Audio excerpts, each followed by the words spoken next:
আসসালামু আলাইকুম ইঞ্জিনিয়ারিং সলিউশনের নতুন আরেকটি টিউটোরিয়ালে আপনাদেরকে স্বাগতম। আজকের পর্বে আমরা যে বাড়িটা দেখেছি এই বাড়িটার ফন্ট যে পিকচারটা এটা দেখছেন এবং আমরা এই বাড়ির যে প্ল্যানটা এই সম্পর্কে বিস্তারিত আলোচনা করব এবং আপনারা এই বাড়িটা কিভাবে তৈরি করবেন এবং আমাদের কাছ থেকে ডিজাইন নিলে কত টাকা খরচ হবে সে সম্পর্কে জানতে অবশ্যই সম্পূর্ণ ভিডিওটি দেখবেন। তো এটা হলো আমাদের ফন্ট এলিভেশন বা সামনের ডিজাইনটা, ঠিক আছে। আর এটা হলো আমাদের প্ল্যান বা যে মানে ভিতরে কিভাবে হবে সেই ডিটেইলিংটা। তো এরপরে আমরা চলে যাব যে আমরা এই একটা ডিজাইন দিলে আপনাদেরকে যে এই ধরনের একটা ডিজাইন বই দিয়ে থাকি সে সম্পর্কেও আলোচনা করব। অবশ্যই শেষ পর্যন্ত ধৈর্য ধরে ভিডিওটি দেখবেন। তো এটা হলো আমাদের প্ল্যান, মানে সামনে যে ফ্রন্ট এলিভেশন বা আপনি যখন বাড়িটা করবেন সামনে লুকিংটা এই ধরনের হবে। আপনি ছাদে যে ডিজাইনটা দিচ্ছেন এগুলো চাইলে আপনি চেঞ্জ করে নিতে পারেন, আপনার মতো করতে পারবেন।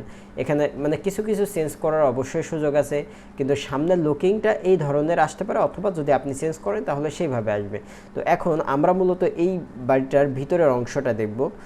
আমরা এখন চলে যাব যে এই যে আমরা এখানে চলে আসলাম, যে এখানে আমরা দেখতে পাচ্ছি যে এখানে হলো লিভিং রুম আর এখানে হলো রুম 2 আর রুম মানে এখানে একটা রুম 3 হবে, এটা হলো রুম 3 হবে। এটা আমরা একটু 3 করে দিই তাহলে বুঝতে সুবিধা হবে। এটা হলো রুম 3, ঠিক আছে। মানে আমাদের একটা দুইটা তিনটা রুম এবং লিভিং রুম আছে আর কিচেন আছে। সামনের অংশটা একটা পোর্শন যদি আপনি চান কেটে রাখতে পারেন, তার মানে আমাদের ডিজাইনে কিন্তু এই ধরনের একটা অংশ বারান্দা হিসেবে আছে এবং তারপরে আমরা কিন্তু যে মেন পয়েন্টটা দিয়েছি মানে এই যে এই গ্যাপটা কিন্তু আমরা এই যে এখানে দেখতে পারবেন এই যে এই অংশটা দেওয়া আছে। তো এটা আপনারা দিতে পারেন অথবা না দিতে পারেন, এটা কোনো বিষয় না।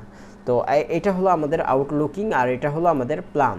তো আপনারা যদি এই ধরনের ডিজাইন আমাদের কাছ থেকে করেন তাহলে আমরা এই যে ডিজাইনটা আপনার সামনের ফন্ট ডিজাইনের সাথে সাথে আমরা আপনার একটা প্ল্যান দেব এবং প্ল্যান হলো এটা, এবং প্ল্যানের সাথে সাথে আমরা একটা ডিটেইলিং ডিজাইন করব। ডিটেইলিং ডিজাইনে আমরা আপনাদেরকে দেখাবো যে এই বাড়িটা মানে এই ধরনের বাড়ি তৈরি করতে গেলে আমরা কিভাবে কলাম দেব, কলামের সাইজগুলো কেমন হবে, কিভাবে গ্রেড বিম দেব এবং গ্রেড বিমের সাইজগুলো কেমন হবে, গ্রেড বিম বা কলামের রড কেমন বসবে, এগুলো আমরা মূলত যে এই ধরনের যে আমি ডিজাইন বই দেখাচ্ছি এই ধরনের ডিজাইন বইতে আমরা উল্লেখ করে দেবো এবং এই ধরনের ডিজাইন বই আপনাদেরকে দিয়ে দেবো এবং খুব অল্প খরচের ভিতরে আমরা এই ধরনের ডিজাইন বই দিয়ে থাকি এবং আমরা একটা এস্টিমেট দিই, টোটাল এস্টিমেট। মানে আপনি যখন বাড়িটা তৈরি করবেন তখন এই যে বেসমেন্টে কতটুকু মালামাল লাগছে, কলামে কতটুকু মালামাল লাগছে, গ্রেড বিমে কতটুকু মালামাল লাগছে, এভাবে প্রত্যেকটা উল্লেখ আছে এবং টোটাল এখানে আপনি একটু দেখেন যে টোটালও কতটুকু মালামাল লাগছে সেটাও আমরা উল্লেখ করে দিয়েছি এবং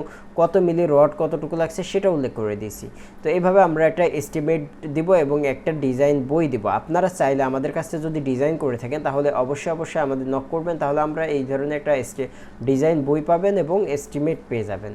আর আপনি যখন এই বাড়িটা তৈরি করবেন তখন আপনার ডিটেইলিং যে ডিজাইন সেখানে কিন্তু রড কিভাবে বসবে, কোন কলাম মানে একটা কলাম কিন্তু লোড অনুযায়ী কম বেশি ঢালাই হবে। তাহলে কি হবে যে আপনি সবচেয়ে কম খরচে বাড়িটা যেভাবে তৈরি করা যায় সেইভাবে আমরা ডিজাইন ডিটেইলিং করে দেব যাতে আপনার কম খরচে বাড়িটা তৈরি করতে পারেন। তার মানে ডিজাইন ছাড়া যদি আপনি বাড়ি করেন তাহলে যে খরচ হবে ডিজাইন ছাড়া করলে মিনিমাম আপনার 1 থেকে 1.5 লক্ষ টাকা বা 2 লক্ষ টাকা সেভ হওয়া পসিবল। মানে মানে মনে করেন যে আপনার 10 থেকে 20% পর্যন্ত সেভ হবে। তো এইটা কিন্তু অনেক বড় একটা সেভ। আমরা খুব অল্প টাকার বিনিময়ে যদি একটা ডিজাইন করে আপনি বাড়ি তৈরি করতে পারেন তাহলে অবশ্যই অনেক টাকা সেভ হবে এবং খুব কম খরচের ভিতরে আপনি এই ধরনের সুন্দর বাড়ি তৈরি করতে পারবেন। তো এই ধরনের বাড়ি তৈরি করতে কত টাকা লাগে এই বিষয়ে আমি বলছিলাম যে আপনাদেরকে জানাবো। তো এই ধরনের বাড়ি যদি আপনার 800 বা 900 স্কোয়ার ফিট হয়ে থাকে তখন আপনার খরচ হতে পারে আনুমানিক, মানে আপনার এলাকা ভেদে যে ইটের দাম বা সিমেন্টের দাম সে অনুযায়ী চেঞ্জ হবে। কারণ আমরা যখন আপনার এস্টিমেট দিব তখন কিন্তু আমরা এই যে এস্টিমেটের সাথে সাথে আপনার এলাকায় যে ইট বালু সিমেন্টের কত দাম সেটা গুণ করে আপনার কত টাকা খরচ হবে সেই হিসাবটা দিয়ে দেবো। আপনার কাছ থেকে জেনে নেব যে আপনার এলাকায় ইটের দাম কত, সিমেন্টের দাম কত, সেই অনুযায়ী ফাইনাল একটা এস্টিমেট দেবো এবং সেটাই আপনার টোটাল খরচ হবে, ঠিক আছে। তার মানে আপনি কাজ করার আগে টোটাল খরচটা জানতে পারবেন। তো এখন আমার কথা হলো যে এই ধরনের বাড়ি যদি 800 স্কোয়ার ফিট হয় তাহলে 12 লক্ষ টাকার ভিতরে কিন্তু করা পসিবল। কিন্তু আপনি যদি কোয়ালিটি আরও ভালো করতে চান অবশ্যই বেশি লাগবে খরচ, কারণ জানলা দরজার মান যদি হাই করেন খরচ বাড়বে, যদি একটু লো করেন খরচ কমবে, এভাবে আর কি বাড়িটা তৈরি করতে পারবেন। তো ধন্যবাদ। যদি আমাদের ভিডিও ভালো লেগে থাকে তবে অবশ্যই আমাদের চ্যানেলটি সাবস্ক্রাইব এবং ফলো করে আমাদের সাথেই থাকবেন। আসসালামু আলাইকুম ওয়া রাহমাতুল্লাহ।